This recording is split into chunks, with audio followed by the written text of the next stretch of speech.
Hi guys, in this video I'll be showing you how to download apps on Amazon Firestick. So you're welcome back to our channel, and we really appreciate the viewership. If you found value in any of our videos, or if you find value in this video, please do well to like, share and subscribe to our channel.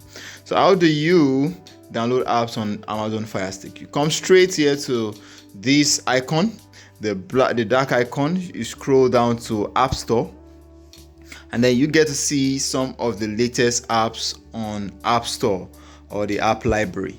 So you get to see all the apps that you might need if you'd like to have any of them downloaded.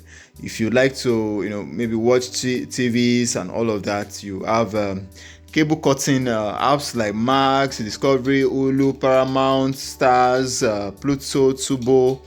These are apps that some are free and some are paid if you like to watch movies. You also have Netflix, you also have Disney, you also have Hulu, you have many of these apps. So all you need to do is just to select any of the apps you like to download, and then you'll be able to have it installed.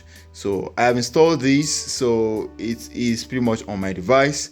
But if there is any that you haven't installed, you could do the same thing, and then you get to see something like that, gets free to download. And as soon as you get it downloaded, it's on your on your Fire Stick, and then you will be able to access it from the home screen. You also have Apple TV if you have an Apple TV subscription. You also have Netflix in case you have a Netflix subscription. So all you need to do is to just open the app and you're good to go. Thank you so much, and that's the video. We'll see you in the next one.